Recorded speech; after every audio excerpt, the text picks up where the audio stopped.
or if you are gonna be a fly-by-night, KFC, it's a school. You said it's a school. And I applied and I paid registration. And when I come back the next day to come to school and whatever, solely KFC. You cannot trick me. You cannot trick me.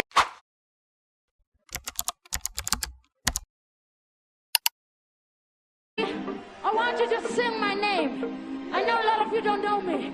My name is Lebo. It's very simple. This is what you say. Lebo, Lebo, Lebo. Welcome to Latin Lëbo.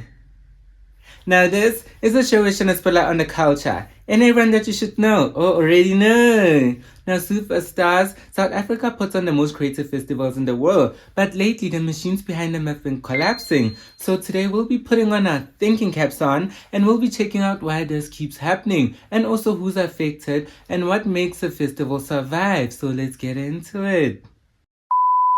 This video was inspired by the Monyake group and the Yay Live in South Africa concert. So that will be our starting point. And like I said in my last video, that they have handed over the reins to Yeezy Productions and it has been postponed. It is no more happening. It was actually supposed to happen today. I'm shooting this video on the 13th of December. So it was supposed to happen today. But it is not happening anymore because they have stated that Yeezy Productions wants an expanded show and they want something that is bigger with a postponed date and maybe a possible venue change. And this also prompted the question from me and I don't know, maybe other viewers or whatever, that did Monyake group not have enough infrastructure to handle such a huge production? Question. Now, unlike the Monyake group, Hey Neighbour had a star-studded pitch. Bring along someone as big as Kendrick Lamar in their first year. And this year, they wanted to bring Doja Cat, which actually hurts me.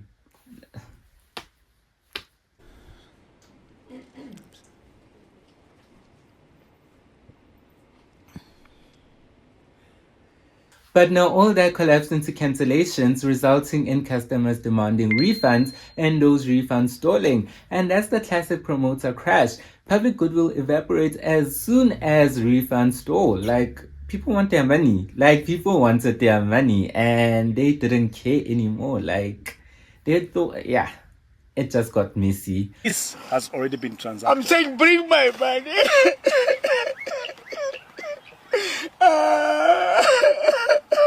And CottonFest, the late Ricky Rick's festival, announced its ending due to shareholder disputes and vision issues. And the story actually broke when I was still brainstorming this episode. And I was like, what?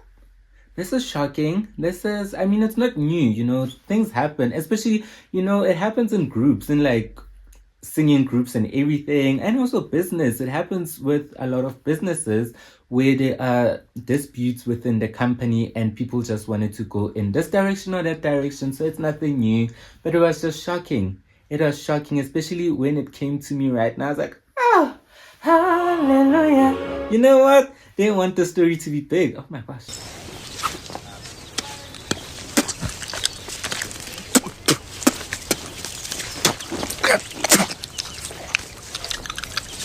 Now, to show you that this video is not all doom and gloom, I've listed 2 companies that have seen some success over the years to show the contrast, and one of which being rocking the Daisies, which has seen 2 decades of success. They were celebrating 20 years this year, and yes, they had, you know, some controversy with people saying, we're not feeling this year's whatever, and they had all sorts of, you know, they brought Summer Walker, and we saw, I don't know if you know, but there were some issues with regards to her concert, you know.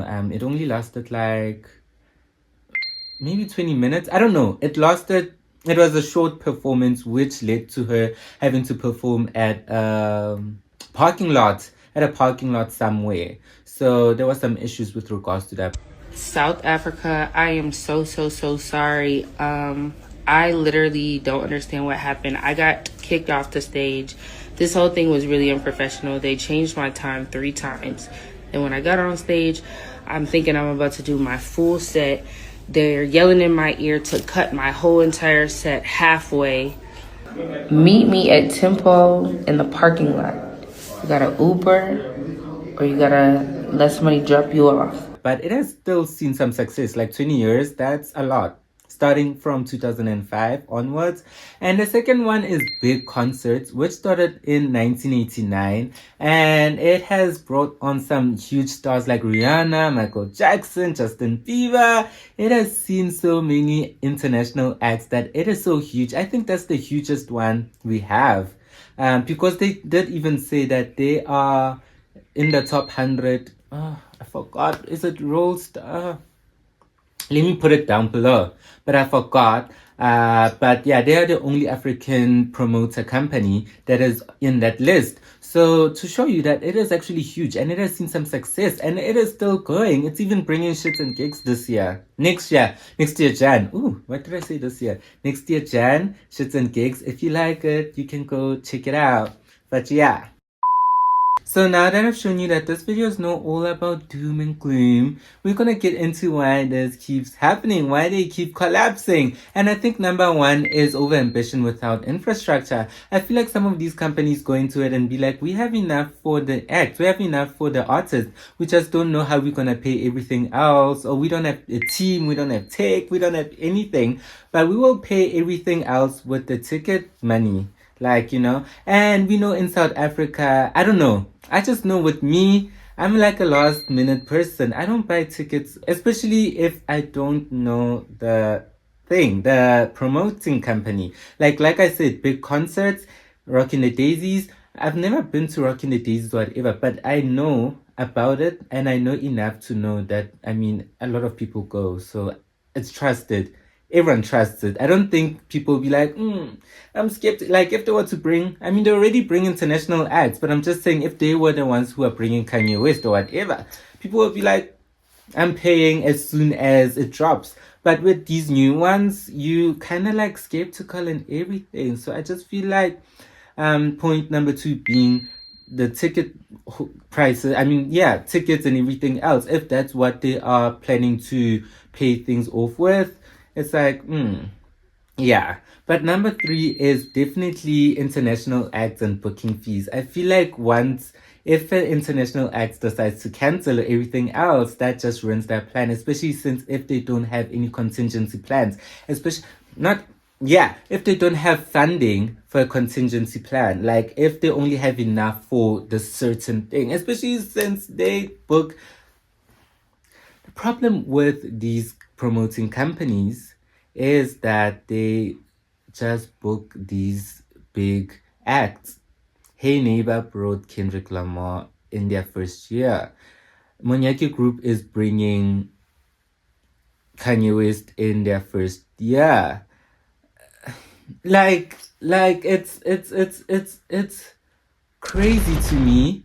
I don't know if it's to other people, it's like, yeah, that's the way to do it or whatever. But to me, it's like so mind-boggling. How you gonna fetch someone that is so expensive? Firstly, they're so expensive. Secondly, they're huge. And I feel like, yes, they want to cement themselves as, yes, we are here. We bring big acts and everything else. But looking at Rocking the Daisies and big concert starts, they didn't start off like that. Like Rocking the Daisies started with indie acts, whereas big concert started in 1989 and they also started with small acts, and their big international act was in 1992, to show you that you don't have to start off with a big international act off the bat. Like, you can start with your local people. Like, why are people so scared to start locally? Like, we have acts locally, and yes, they're here.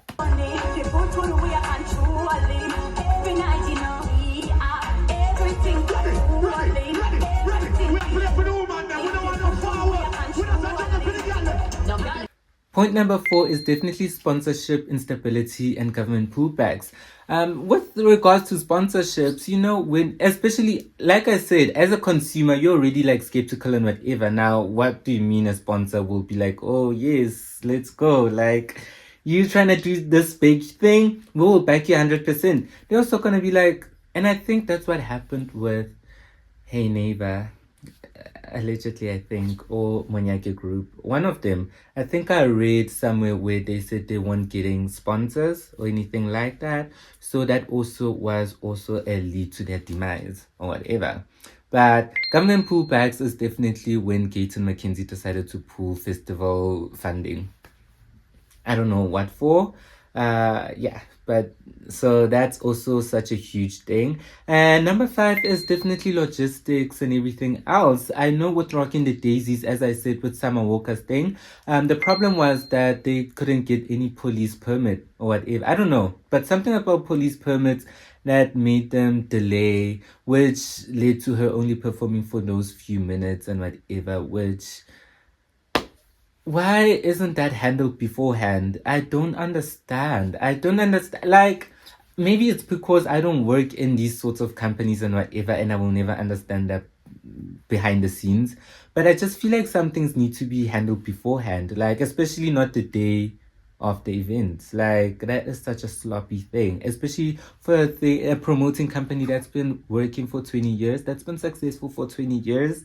Those things make you crumble. Like, as much as you have longevity doesn't guarantee that you'll stay there forever. Like, yes, people are backing you right now, but those things are the reason why people crumble, basically. But yeah, all those logistics and whatevers are 0.5. 6 and 7 are reputation risk and internal fallouts. With regards to reputations, when one person complains about an event, my love, it's bye-bye from there. Like, Hey Neighbour was because people are like, I'm not getting a refund, and then it just caused all this, just like the what's this, the 1920s thing in America with regards to banks and whatever. I just forgot the name, but the collapse of the economy and why can't I remember my history? But yeah, just like that, like, when one thing, like, it just creates that fear in people. I'm just trying to find, I don't know why I'm not finding my words, but it just creates all that when one person decides, hey, I'm not getting this or whatever on social media. Well, that wasn't social media because it was the 1920s, but supporting my points to someone who's gonna say that. But yeah, so like, public fear is the worst thing that can happen to a promoting company or anyone for that matter. And number 7, was it 6 or 7? 7 is definitely internal affairs. With the Ricky Rick Festival, the CottonFest Festival, it's no surprise, like I said in the beginning, that happens. It happens to a lot of companies, it happens to a lot of groups that are singing and whatever. If people aren't seeing eye to eye, you can kiss it goodbye because it's hard to move forward unless that one of the people says they are leaving the company or whatever and they continue with that person's vision and whatever. But yeah, so those are the points. So now we will be getting into what makes a promoting company successful, because like I've said, big concerts, why am I saying big companies? Big concerts and Rocking the Daisies have been successful, and there's probably even more, but we are going to be talking about these two like as a reference point and context. Honestly, the first point is obvious. Building slowly. For the people at the back, slowly. Slow. Savannah, slow down. Like the phrase says or goes, Rome wasn't built in a day. And I feel like people just say it and say it and say it, but they don't put it into action. Rome wasn't built in a day. What makes you think when today you wake up, I want to host something, and you bring the biggest artist, one of the biggest artists in the world? The thing everyone wants to know. It's so obvious. It's so obvious to me. Like I said, it boggles my mind. It's so obvious. Like, hello?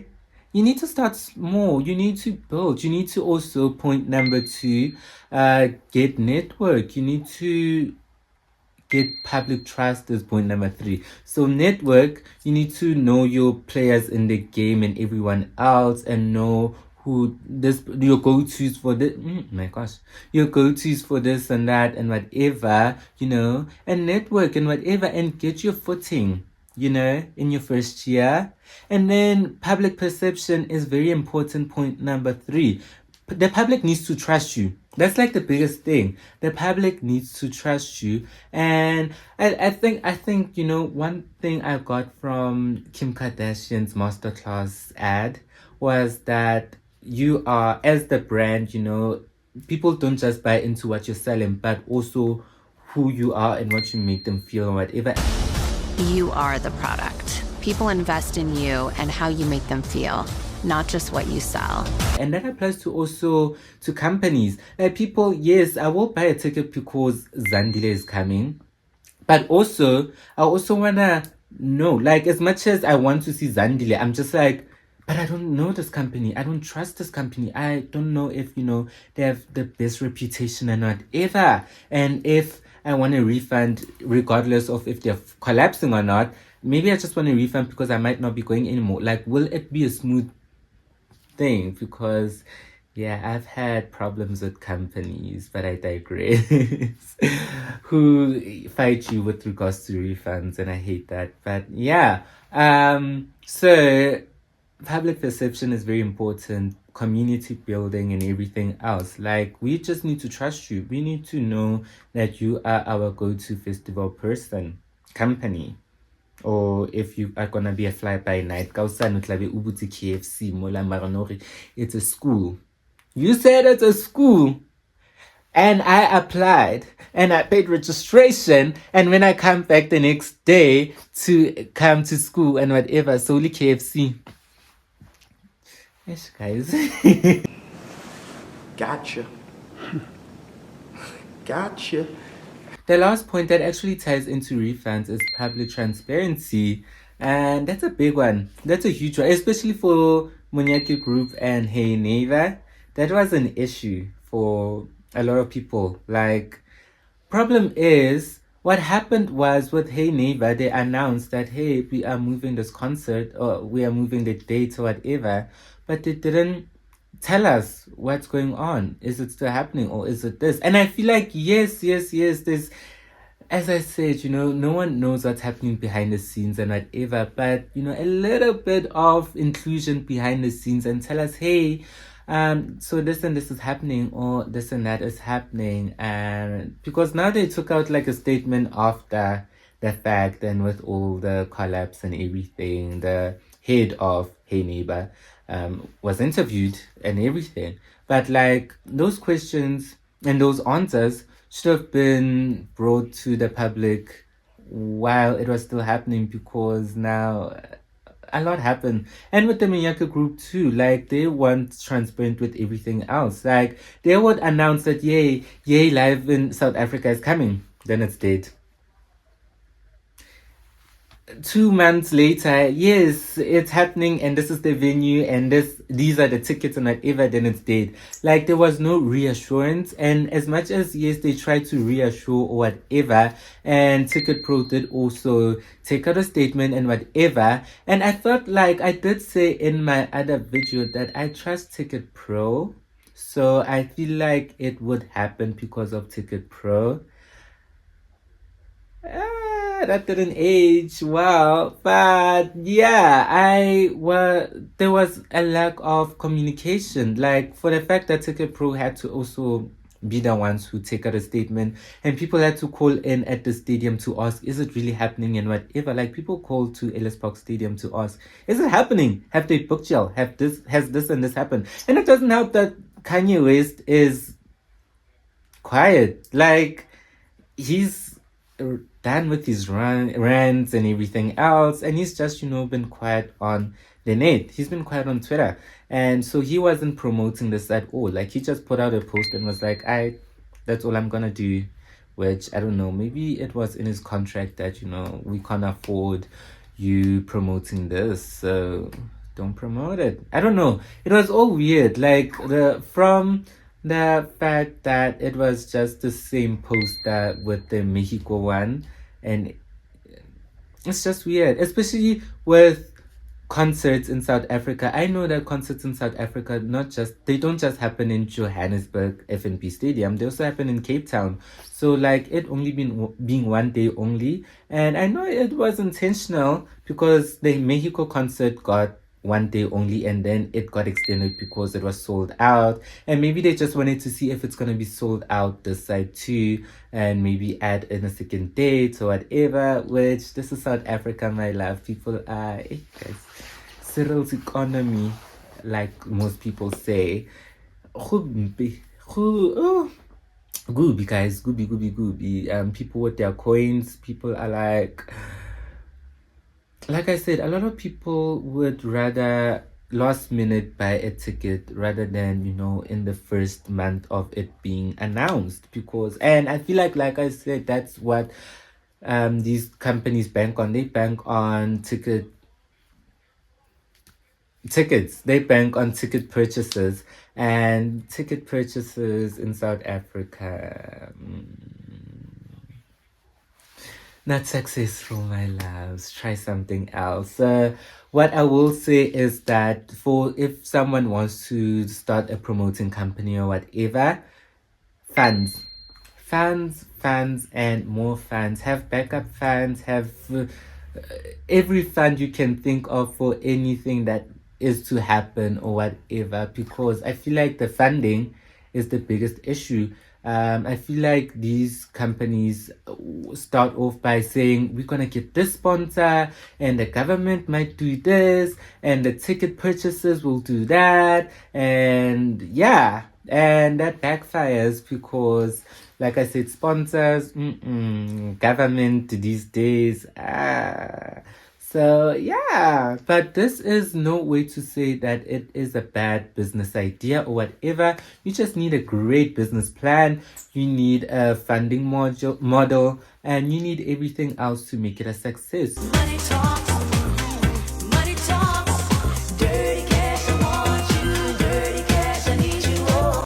Okay, superstars, let's close off this video. And before I close off, I just want to say that yes, I do think that promoting companies can and will get bigger. I feel like we will see more because, like, I've seen that there are some artists that are keen and willing to come to South Africa. So I feel like there is an untapped market in there. Like, I feel like there's so much potential in that. And I feel like once someone cracks the code, I mean, they already have. We have already seen people crack the code, but I just feel like more people need to start going into that type of business. Yes, but yeah, superstars, and it came to me. Oh my gosh, why did I just burst that out? But yeah, it came to me. What I was trying to refer to was the stock market crash, which caused panic. Yes, in the 1920s, and that caused the whole Great Depression and whatever. Yes, I'm a history buff. I love history. If you love history, let me know in the comments down below. But yes, superstars, let me know if you have purchased a ticket from Hey Neighbour or the Munyaki group, and let me know what did you get your refund and everything else, or what was your experience and everything else. And if you like this video, please give it a thumbs up, and please like, comment, and subscribe. Please subscribe for everything lights on, and some tea, because we will be giving you tea every time. And I couldn't do that video that I wanted to do, that special surprise I wanted to give y'all, which I said in my last video, but I will do it soon. It's because it has been raining this side a lot. Rain, go away, come again another day. It's been raining a lot, like every day. I think we only had one good day, and I just couldn't shoot on that day. But it needs me outside. That's the surprise. It needs me outside, and that's all I'm going to say. So it needs to stop raining, because I don't like being outside when it's raining. I mean, for money, I would, but this is free, so from my own pocket, actually, sir. You know what? But yes, superstars, I will see you guys next Sunday. No, I'm planning on taking out hot topics maybe on Tuesday or Wednesday, because I don't want to. Oh my gosh, actually, it's messing up plans, but I do want to take out hot topics because this week has been hot and I feel like there's gonna be more to come. Like, hey, the streets are always loud. So, yeah, I will be taking out hot topics soon. And then I will still see you guys next Sunday. Maybe another hot topics. I don't know. But yeah,